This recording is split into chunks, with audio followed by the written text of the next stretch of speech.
औज़ुबिल्लाहि मिनश्शैतानिर्रजीम बिस्मिल्लाहिर्रहमानिर्रहीम।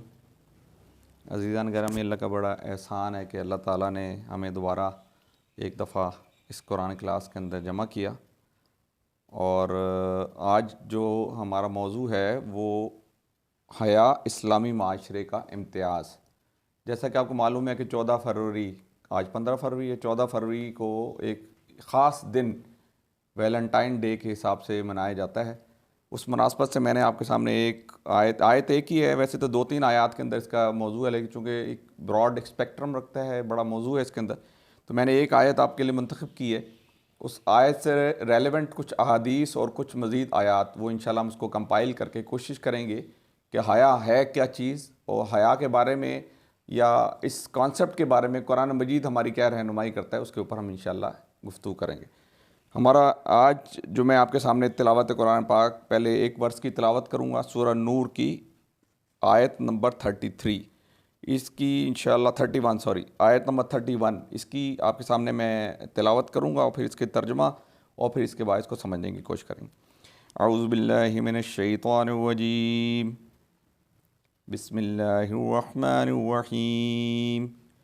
वकुलिल मुमिनाति यग़ज़ुज़्न मिन अब्सारिहिन्न वयहफ़ज़्न फ़ुरूजहुन्न वला युब्दीन ज़ीनतहुन्न इल्ला मा ज़हरा मिन्हा वलयज़रिब्न बिख़ुमरिहिन्न अला जुयूबिहिन्न वला युब्दीन ज़ीनतहुन्न इल्ला लिबऊलतिहिन्न औ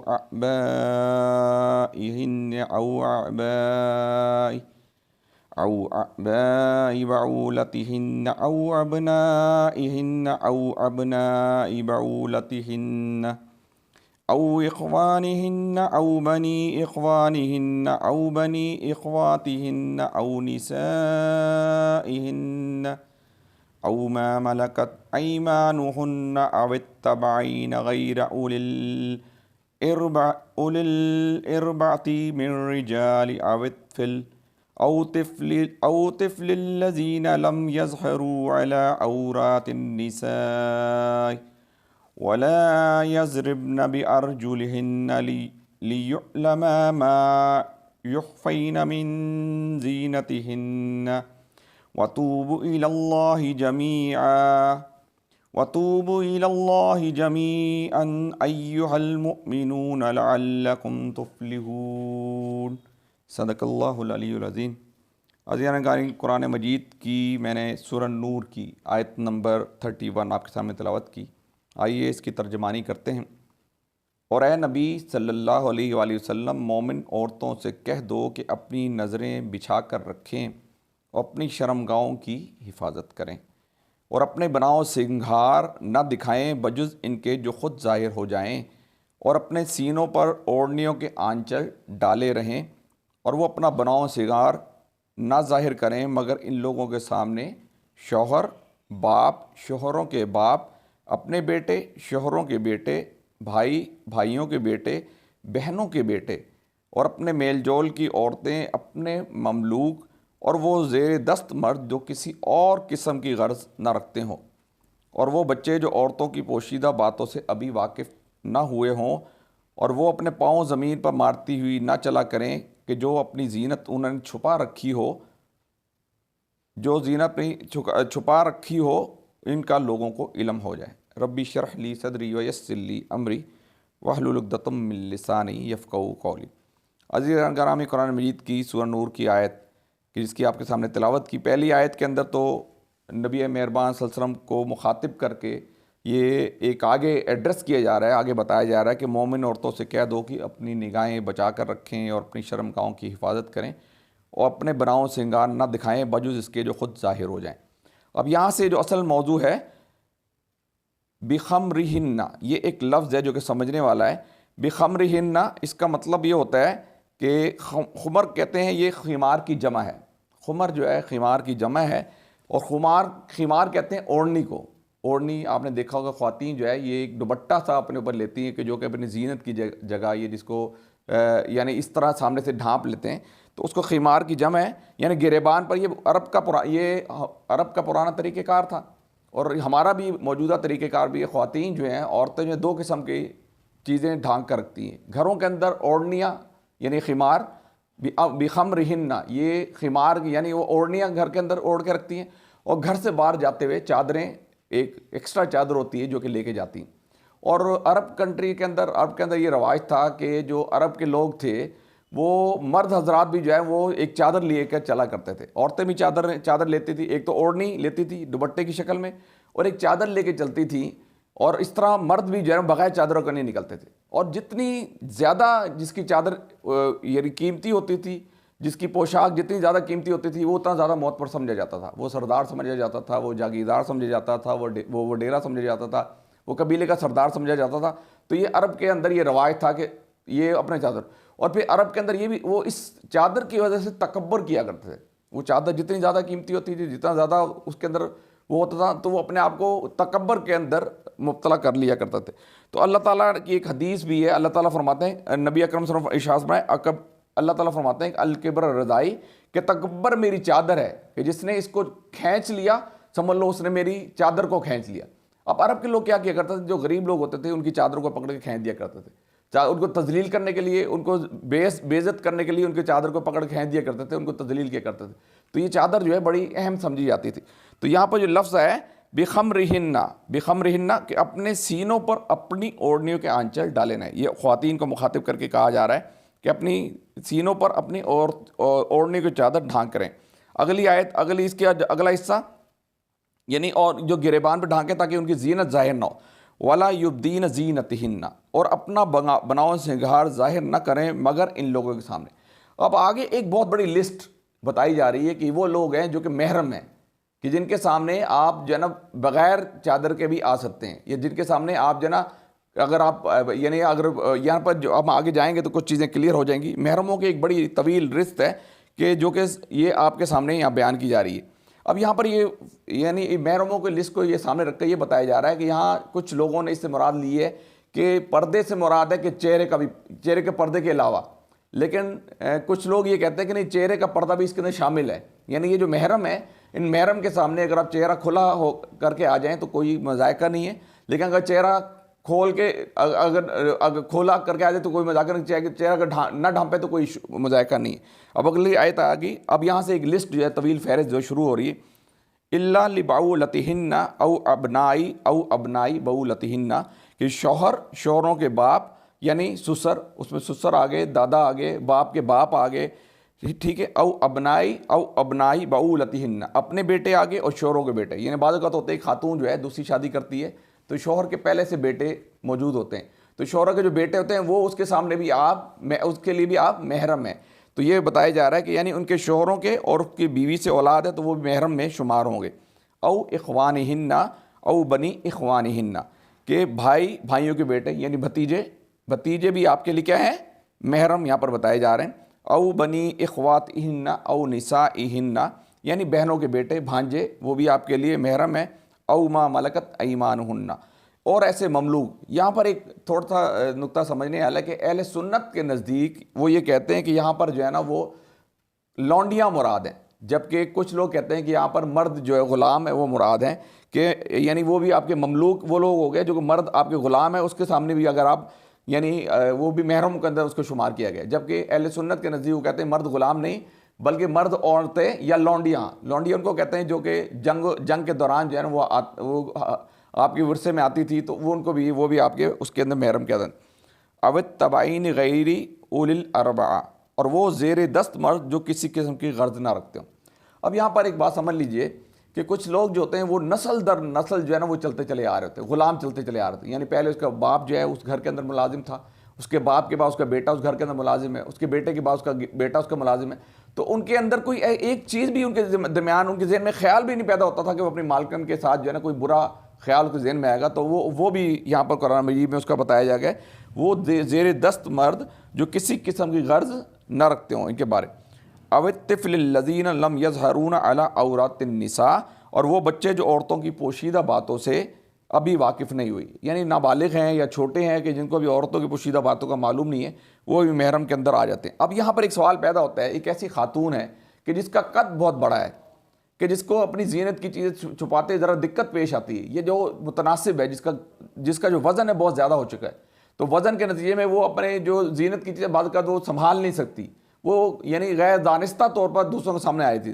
तो ऐसे मौके पर उस खातून को इजाज़त है कि वो अगर गैर दानिस्ता तौर पर कोई चीज़ सामने आ जाए, या उसका कोई शक्ल और सूरत, शक्ल इतनी इसकी लंबी हाइट है कि जिसके बाद उसकी जीनत की चीज़ों को छुपाना बाद का ज़्यादा मुमकिन नहीं है, ये इतनी मोटी हो चुकी है कि उस जीनत की चीज़ों को छुपाना उसके लिए उस तरीके से मुमकिन नहीं जिस तरह स्लिम और स्मार्ट खातून छुपा सकती है। तो उसके बारे में थोड़ी सी इस्लाम जो है नरमी उसके बारे में बरतता है।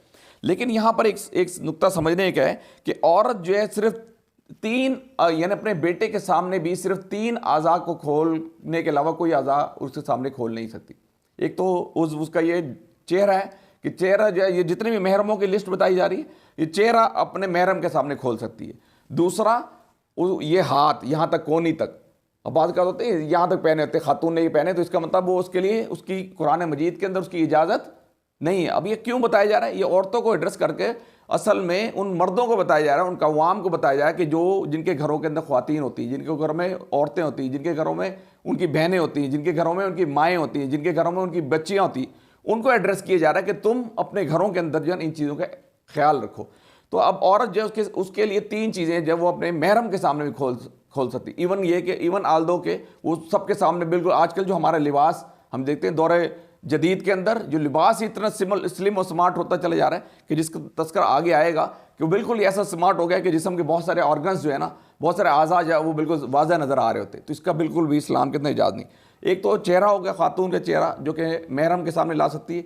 एक ये हाथ इस तक, ये जो कोहनी आपकी है यहाँ तक जो है ना वो ला सकती है। और एक आपके पाँव जो टखनों से ऊपर वो खुले ला सकती है, टखनों से नीचे होने चाहिए। टखनों से ऊपर अगर खोला हुआ है, अगर उसने ऊपर पहना हो तो ये इसकी भी इस्लाम में इजाज़त नहीं है। ये ज़रा समझने वाला नुक्ता था। अब आगे आइए। अच्छा, वला यजरिबन्ना, वो अपने पाँव ज़मीन पर मारती हुई ना चला करें, और अपनी जो जीनत उन्होंने छुपा रखी हो इसका लोगों को इल्म हो जाए। यानी इसमें होता है कि बाज़ का ख्वातीन आजकल आपने देखा वो घुंघरू होता है, घुंघरू आपने देखा है, पायल। आजकल जो लेडीज़, ये जो लेटेस्ट आप क्या कहते हैं मॉडर्न जो ख्वातीन है, वो बात का पायल पहन लेती हैं कि कुछ तो एक तो होती है ना बाज़ारी औरतें, वो तो घुंघरू पहनती है कि जिसका पूरा छन छन छन पूरा जो है ना वो यानी ख़ास एरिया के अंदर वो जो ना उसको अपने सामने रखती हैं और बजाती हैं। और आजकल हमारी जो मॉडर्न जो ख्वातीन है वो भी छोटी सी पायल पहन लेती है कि जिसमें छोटे जो घुंघरू होते हैं, ताकि लोग जो है उसकी तरफ मुतवज्जा हों। तो इसके ऊपर लानत की गई है, उसके ऊपर उसको हराम करार दिया गया है ख्वातीन के लिए। तो यहाँ पर भी इसका बताया जा रहा है कि अपने पाँव ज़मीन पर ना मारती हुई चला करें, और जो अपनी जीनत उन्होंने छुपा रखी है कि इसको लोगों का इल्म हो जाए। ठीक है, और आगे है वतूबु इल्लाहि जमिया, ए मोमिनो तुम सब मिलकर अल्लाह से तौबा करो, तवक्का ये है फला पाओगे। तो अज़ीज़ान करामी, ये मैंने आपके सामने पहली आयत और उसको हम थोड़ा सा कोशिश की कि इसको हम समझने की कोशिश करें। आइए हम देखते हैं कि कुछ अहादीस से इसके बारे में, इस हया के बारे में क्या कहती हैं, और दौर जदीद का नुक्ता नज़र क्या है और इस्लाम का नुक्ता नज़र क्या है, इसको हम समझने की कोशिश करते हैं। एक हदीस है, नबी मेहरबान सल्लल्लाहु अलैहि वसल्लम ने इरशाद फरमाया कि आँखों का ज़िना देखना है, कानों का ज़िना सुनना है, और ज़बान का ज़िना बात करना है, और हाथों का ज़िना पकड़ना है, और पाँव का ज़िना चल कर जाना है, और दिल ख्वाहिश और तमन्ना करता है। इसके बाद शर्मगाहें इस मंसूबे को अमली जामा पहुँचा देती हैं, अमली जामा देती हैं या तरक कर देती हैं। इसका मतलब है कि जब पहला यानी मोमिन जो है उसके कान पहले स्टेप पे खड़े हो जाने चाहिए। नबी मेहरबान सर फरमाया कि कोई नौजवान अगर किसी नामहरम को देखता है और अपनी पलकें झुका देता है, तो उसकी पलकों पर फरिश्ता जो है बोसा देते हैं, उसकी पलकों पर फरिश्ता बोसा देते हैं। यानी पहली निगाह पर ही मोमिन जो है उसके दिल पे खटका लगना शुरू होता है कि मैं जो काम कर रहा हूँ गलत कर रहा हूँ। क्यों, देखें स्टार्ट कहाँ से हो, हदीस का स्टार्ट कहाँ से हो। अब ज़रा गौर से सुनिएगा, दोबारा सुनिएगा कि नबी मेहरबान सल्लल्लाहु अलैहि वसल्लम ने इरशाद फरमाया कि आंखों का ज़िना देखना, सबसे पहले जो आपका जो बदकारी है ना वो आपके आंखों के ज़रिए आपके इस वजूद के ऊपर तारी होगी, आपके अंदर दाखिल हुई। उसके बाद आंखों का ज़िना देखना है, कानों का ज़िना सुनना है, अब कानों से उसकी नामहरम की आवाज़ आपने सुनी, और ज़बान का ज़िना बात करना है। अब नामहरम की आवाज़ की, अब आपका दिल चाहा कि यार मैं जो है ना, अब ये खातून की आवाज़ तो बड़ी प्यारी है, इसलिए ख्वातीन को ये हुक्म है कि किसी भी नामहरम से जब तुम बात करो तो ज़रा करख्त लहजे में बात करो, सख्ती से बात करो। इस मामले के अंदर मैं अपनी वालदा जो है ना, मैं बचपन से देखता आया हूँ कि जब भी दरवाजे पे कोई मर्द आता था तो बड़ी सख्ती से जवाब देती थी, यानी सख्त से बरात ये नहीं कि बिल्कुल बात ख्वातीन हंसते हाँ हाँ हाँ क्या बात है बताएं वो ये है, ऐसे लहजा करते हैं कि अगले के दिल में शुबा पैदा होता है कि शायद ये औरत जो है मेरी तरफ अट्रैक्ट करी, तो इसकी सख्ती से ममानत की जाए, क्योंकि ये जो बदकारी है वो आपके जिस्म में कहाँ से दाखिल हो रही है, आंखों के ज़रिए, कानों के ज़रिए, और फिर आप ज़बान से उसका इजहार कर रहे हैं। अभी देखिए इस हदीस को आप आगे लेके चलते हैं। आगे हाथों का ज़िना पकड़ना है और पाँव का ज़िना चल कर जाना है और दिल ख्वाहिश और तमन्ना करता है, इसके बाद शर्मगाहें इस मंसूबे को अमली जामा पहचा देती है। यानी आपने आंखों से देखा, कानों से सुना, ज़बान से इकरार किया, फिर आपके पाँव जो है वो चल के गए और आपके हाथ जो है उस चीज़ के अंदर मुलव्वस हुए, और जब से जो सबसे आखिरी जो था टारगेट, वो आखिरी शैतान जो है उस शर्मगाह को जो है ना उसके इस्तेमाल करते हुए जो है ना इंसान के यानी उसको गलत काम के अंदर मुलव्वस कर देता है। ठीक है, एक और हदीस नबी मेहरबान सल्लल्लाहु अलैहि वसल्लम ने इरशाद फरमाया कि तुम मुझे ज़बान और शर्मगाह की हिफाजत की ज़मानत दो, मैं तुम्हें जन्नत की ज़मानत देता हूँ। ये देखिए बड़ी ज़बरदस्त बात। इसका मतलब नबी मेहरबान सल्लल्लाहु अलैहि वसल्लम को पता था कि मेरी उम्मत के अंदर जो है ना वो ये बड़ा मुश्किल होगा इन दो चीज़ों पर काबू पाना, कि तुम्हें ज़बान और शर्मगाह की हिफाजत की ज़मानत दो, मैं तुम्हें जन्नत की हिफाजत। उनको पता था कि ये ज़मानत नहीं दे सकते, ये कोई ना कोई गलती कर जाएंगे, और ज़बान तो हमारी तो 99% गलत चल रही होती। कोई शाज़ो नाज़िर ऐसा दिन होगा कि जहाँ मैंने कोई गलत काम ना किया हो, कोई झूठ ना बोला हो, कोई ग़ीबत ना की हो, कोई तजस्सुस ना की हो, कोई बहतान ना लगाओ, किसी के दिल आज़ारी ना की हो, कोई ऐसा दिन नहीं होता। तो यहाँ पर ये अल्लाह के नबी सल्लल्लाहु अलैहि वसल्लम, इल्लामा इकबाल ने क्या खूब इस बारे में हया के बारे में क्या, हया नहीं है ज़माने की आँख में बाकी, हया नहीं है ज़माने की आँख में बाकी, खुदा करे जवानी रहे तेरी बेदाग। आइए एक और इस हया के बारे में नबी मेहरबान सल्लल्लाहु अलैहि वसल्लम ने इरशाद फरमाया कि हया जिस चीज़ में भी होती है इसको ऐबदार बना देती है। बेहयाई जिस चीज़ में भी होती है इसको ऐबदार बना देती है, और हया जिस चीज़ में भी होती है इसको जीनत बख्श देती है। अब ये देखिए बात का, देखिए कोई खातून होती है कि जिसने बुरखा पहना हो, उसके शर्म व हया से उसके आपको आपके दिल में भी कोई बुरा ख्याल नहीं पैदा होता, और एक आपको अच्छी लग रही होती, आपको एक चीज़ बड़ी खूबसूरत लग रही होती है। यानी आप देखें किसी ने अगर बुरका पहना हो और वो बड़ा खूबसूरत बुरका पहना हो तो बड़ा यानी अट्रैक्शन आपसे आती है, आपका दिल में भी गलत काम भी नहीं होता और आपको लगता है सुभान अल्लाह कितनी अच्छी खातून लग रही। और एक खातून बेहयाई की तरह बिल्कुल नंग धड़ंग आ रही, थोड़ी देर के बाद इंसान कहते हैं यार क्या अजीब चीज़ को कोफ्त होने, क्योंकि जो अल्लाह ने फितरत रखी है, फितरत के अंदर हया रखी है। फितरत के अंदर क्या रखा हुआ है, अल्लाह ताला हया रखी है, शर्म व हया रखी है, कि जितनी आप शर्म व हया रखेंगे उतना जो आपके लिए जिन्हें वो आपको ज़्यादा देर तक लज्जत। देखिए अल्लाह के नबी सल्लल्लाहु अलैहि वसल्लम फरमाया कि गुनाह के अंदर अल्लाह ताला ने क्या, गुनाह के अंदर क्या रखा है, लज्जत थोड़ी रखी। गुनाह के अंदर लज्जत थोड़ी है, उसका पेशेमानी बहुत होती है। मैंने अगर कोई बहुत अरसा पहले 10 साल पहले 20 साल पहले कोई गुनाह किया था, उसका जब भी मैं उसको सोचता हूँ मेरे ज़हन में पेशेमानी होती है, यार ये मैंने जो काम जो है गलत किया था। अच्छा मैंने 20 साल पहले कोई अच्छा काम किया था तो मुझे उसकी अभी तक उसकी लज्जत महसूस होती है, यार मैंने जो उसके साथ बड़ी अच्छी बात, मैं उस वक्त दौरान बड़ा एक अच्छा काम किया था। सही है, आगे देखिए एक और मौके पर नबी मेहरबान सल्लल्लाहु अलैहि वसल्लम ने हज़रत जाबिर रज़ियल्लाहु ताला अन्हु से इरशाद फरमाया कि अचानक नज़र, एक और हज़रत अली रज़ियल्लाहु ताला अन्हु से इरशाद फरमाया कि पहली नज़र के बाद दूसरी नज़र न डालो तो माफ़ है, मगर दूसरी नज़र नहीं। यानी पहली नज़र आपको पड़ गई है तो आप फ़ौरन झुका लें, ये माफ़ है। अगर आप कंटिन्यू दूसरी नज़र डाल रहे हैं तो ये गुनाह के अंदर शामिल हो जाएगी। और एक और जगह पर हज़रत जाबिर रज़ियल्लाहु ताला अन्हु से इरशाद फरमाया कि अचानक नज़र पड़ जाए तो फ़ौरन नज़र फेर लो। सूरह नूर के अंदर मर्दों और औरतों दोनों से कहा गया है कि अपनी निगाहों को गैर औरतों और गैर मर्दों के नज़ारों से दूर रखो। यानी हज़रत आयशा रज़ियल्लाहु ताला की एक मैं मिसाल देता हूँ। हज़रत आयशा नबी मेहरबान हज़रत आयशा रज़ियल्लाहु ताला नबी मेहरबान सल्लल्लाहु अलैहि वसल्लम के साथ बैठी होती और एक नाबीना सहाबी सामने से गुजरते हैं, तो नबी वो हज़रत आयशा को देखती हैं तो हज़रत नबी अकरम सल्लल्लाहु अलैहि वसल्लम के सामने पर्दा कर देते हैं। तो हज़रत आयशा कहते हैं, ए अल्लाह के नबी, वो तो सहाबी तो नाबीना है, वो तो देख नहीं सकता। तो नबी मेहरबान सल्लल्लाहु अलैहि वसल्लम फरमाया कि वो तो नाबीना, तुम तो नाबीना नहीं हो, तुम तो नाबीना। तो इसका मतलब है कि नज़रों का पर्दा दोनों के लिए, औरतों के लिए भी है और मर्दों के लिए भी है। आगे चलिए। अच्छा दूसरी अब ये देखिए कि नबी अकरम सल्लल्लाहु अलैहि वसल्लम, एक और हदीस बड़ी ज़बरदस्त हदीस है कि नबी मेहरबान सल्लल्लाहु अलैहि वसल्लम ने इरशाद फरमाया कि ख़बरदार कभी बरहना ना रहो। यानी तमाम, हम अक्सर होता है ना बाथरूम के अंदर चले जाते हैं और तमाम कपड़े उतार के नहाना शुरू कर देते हैं, इससे मना करा फरमाया गया। यानी जो सुन्नत का तरीका है कम से कम छोटा तहबंद, आजकल अंडरवियर खुले आते हैं, वो पहन के अपना है। क्योंकि अब ये क्यों, अब ये देखिए पहले हदीस पढ़ लेते फिर हम इसको समझने की कोशिश करते हैं। नबी मेहरबान सल्लल्लाहु अलैहि वसल्लम ने इरशाद फरमाया, ख़बरदार कभी बरहना ना रहो, क्योंकि तुम्हारे साथ हर वक्त खुदा के फरिश्ते लगे हुए होते हैं जो तुमसे जुदा नहीं होते, बजुज़ इन औकात के जब तुम रफ़ा हाजत के लिए जाते हो या अपनी बीवियों के पास, लिहाजा तुम इनकी हया करो और इनकी इज्जत का ख्याल रखो। यह तिरमिज़ी की एक हदीस है। ठीक है, हम बाज़ का कमरे के अंदर भी कपड़े बदल लेते हैं। अब यहाँ सिर्फ यानी कहाँ किसका तस्करा किया जाए, रफ़ा हाजत।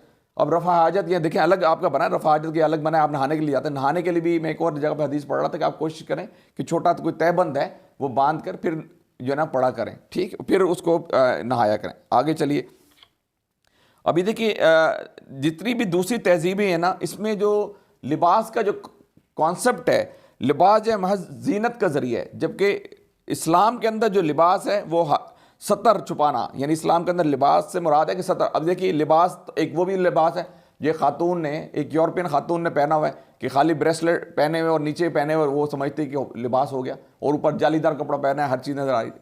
जबकि इस्लाम ने औरत के लिए अलग सतर और मर्द के लिए अलग सतर। मर्द का सतर जो है इस घुटनों से लेकर और सनाफ तक ये सतर है, इससे अगर कोई चीज़ छुपी हुई नहीं है तो इसका मतलब आपने जितना मर्जी अच्छा लिबास पहना वो आपका सतर मुकम्मल नहीं है। और ख्वातीन का जो सतर है ये हाथों की इस कोनियों तक और आपके ये नीचे टखने तक और आपका चेहरा, इसके अलावा कोई भी चीज़ आपकी जाहिर नहीं हो रही, ये सतर बताया जा रहा है। इसका मतलब है आपने जितना मर्जी अच्छा लिबास पहना हो, लेकिन अगर ये चीज़ें ढकी हुई नहीं है तो इसका मतलब आपका सतर मुकम्मल नहीं है। इस चीज़ का हमें ख्याल रखना है।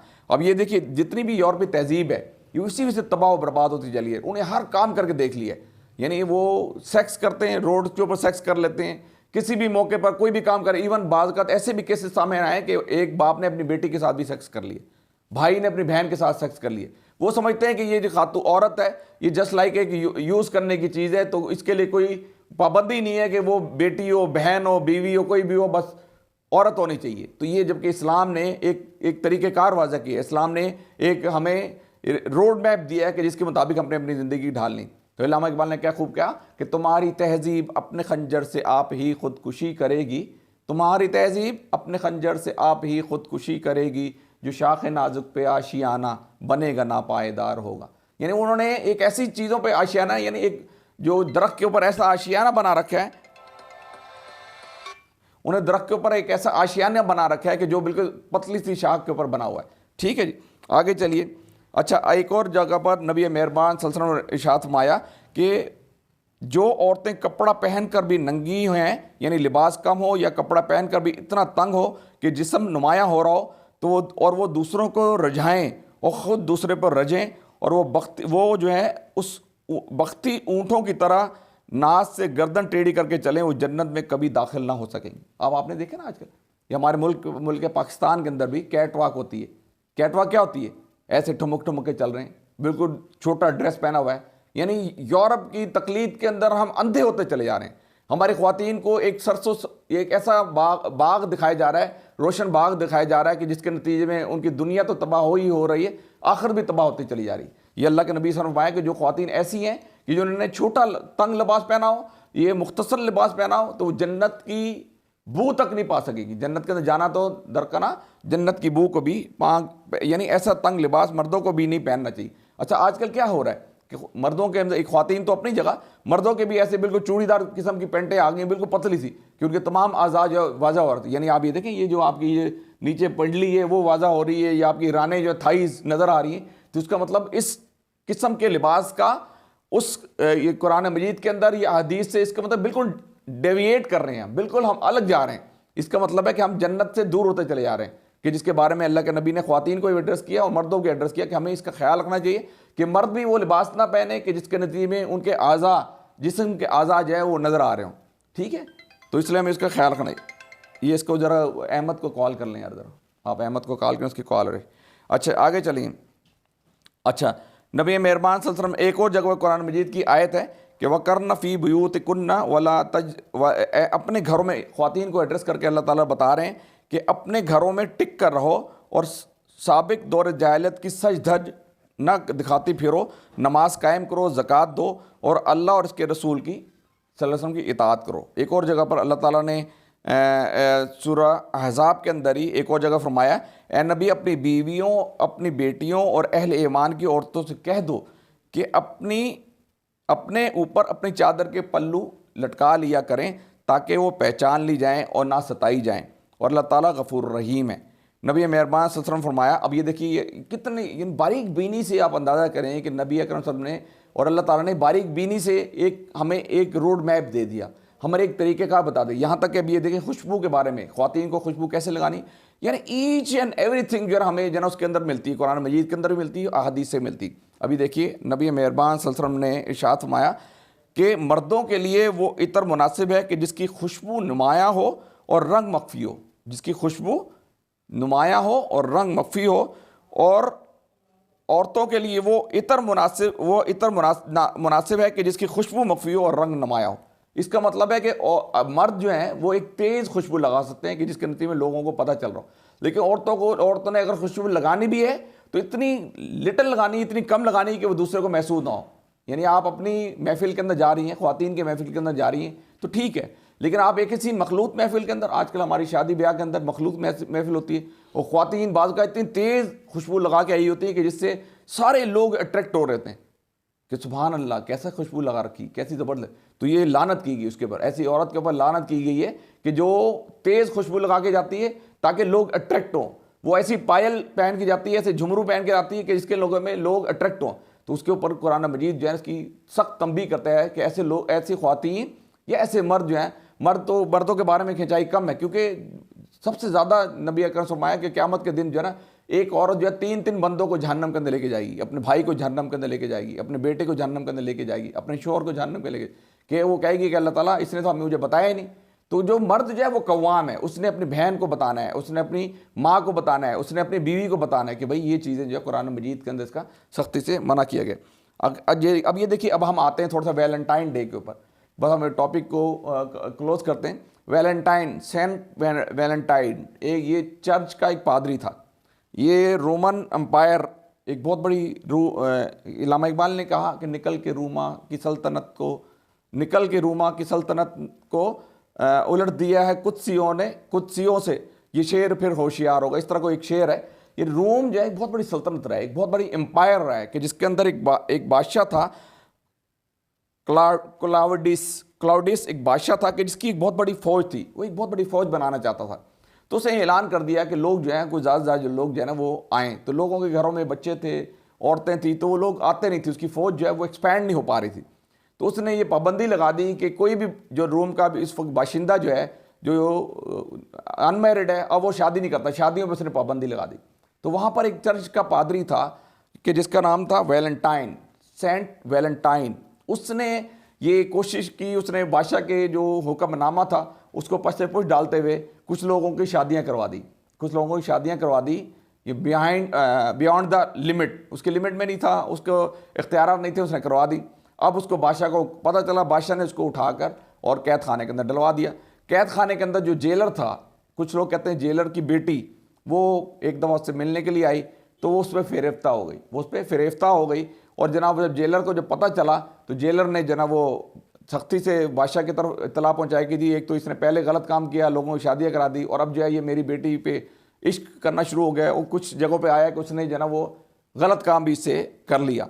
अब वो रोज़ाना ये रोज़ का जो यानी गुलाब का फूल लेके आती थी और उसको पेश करती थी। मुख्तलिफ कहानी इसके बारे में घड़ी हुई, वो पेश करती थी। तो जब बादशाह तक इत्तला पहुंची कि इसने तो पहले भी मेरे हुक्म को तोड़ा है, और दूसरे नंबर पर दोबारा इसने क्या किया, जेलर की बेटी के साथ भी ये जेलर की बेटी पे भी फरेफ्ता हो गया और उसके साथ उसके साथ जो है ना वो उसके साथ गलत काम भी कर लिया और उसको इश्क में मुब्तला हो गया। तो उसने इसका फांसी का आर्डर जारी कर दिया। तो 14 फरवरी को जो है रोम का जो बादशाह था उसने सेनेट वैलेंटाइन को 14 फरवरी को जो है ना उसको फांसी दी। वो 14 फरवरी जो है ना वो उस वक्त से लेकर आज तक जो है ना वो वैलेंटाइन डे के साथ बना, यानी वो बदकारी का दिन। यानी देखिए एक शख्स जो है कि जिसने गलत काम किया, एक तो बादशाह के हुक्म को तोड़ा, दूसरा उसने यानी एक गलत काम किया, एक खातून के साथ, एक औरत के साथ इश्क माशके चलाया, उसके बाद उसके गलत काम कर दिया, उसके बाद उस गलत काम को यानी लीगलाइज करने के लिए जनाब उसका एक दिन बनाया जाता है। और आज जो है ना यूरोप जो है उस चीज़ को छोड़ चुका है, यूरोप उस चीज़ से परेशान है। उनके यहाँ इतनी तेज़ी से और इतना मास लेवल पे वैलेंटाइन डे नहीं मनवाया जाता जितने मास लेवल पर हमारे यहाँ मनाया जा रहा है। यानी ये वो चीज़ें हैं कि जिनको वो करके थक गए हैं, हर वो गलत काम जो वो करके थक चुके हैं, अपनी तहजीब को तबाह कर चुके हैं। हमने पहले पढ़ा कि तुम्हारी तहजीब अपने खंजर से आप ही खुदकुशी करेगी, जो शाख नाजुक पे आशियाना बनेगा ना पायदार होगा। कि उनकी तहजीब जो है बिल्कुल ख़त्म हो चुकी है, तख्त ताराज हो चुकी है, उनका माशरती निज़ाम, ख़ानदानी निज़ाम तीरा तीरा हो चुका है, ख़त्म हो चुका है। तो अब वो बड़े परेशान है कि ये मुसलमान माशरा ये किन बुनियादों पर कायम है? मुसलमान माशरा दरअसल इस कुरान की बुनियाद पर कायम है। मुसलमान माशरा दरअसल नबी अकरम सल्लल्लाहु अलैहि वसल्लम की सुन्नत के ऊपर कायम है। मुसलमान माशरा इन जो लोग जिन घर, अगर आप आज भी एनालाइज कर लें कि जिन घरों के अंदर कुरान का तज़किरा होता है, कि जिन घरों के अंदर कुरान को सीखा जाता है, कि जिन घरों के अंदर नबी मेहरबान सल्लल्लाहु अलैहि वसल्लम की तालीमात के ऊपर अमल किया जाता है, अमल करने की कोशिश की जाती है, आज उनका तर्ज अमल और एक आम फ़र्द का तर्ज अमल, आम घराने का तर्ज अमल बिल्कुल इंटायरली डिफरेंट है। तो अगर हम आज बचना चाहते हैं, अगर हम चाहते हैं अपनी इस दुनिया की कामयाबी चाहते हैं, अगर हम आप उस आखिरत की कामयाबी चाहते हैं, अगर हम रब्बुल आलमीन की रजामंदी को हम सामने रखते हुए अपनी ज़िंदगी की फलाह चाहते हैं, तो हमें क्या करना होगा? इस कुरान की तरफ पलटना होगा। हमें कुरान की तालीमात को अपने सीने से लगाना होगा, कुरान को सीखना होगा, कुरान को समझना होगा। तो इसी में हमारी और आपकी फलाह है। अल्लाह ताला दुआ है कि अल्लाह ताला मुझे और आपको इन बातों पर अमल करने की तौफीक अता फरमाए। अक़ूलु क़ौली हाज़ा अस्तग़फ़िरुल्लाह ली व लकुम व लिसाइरिल मुस्लिमीन।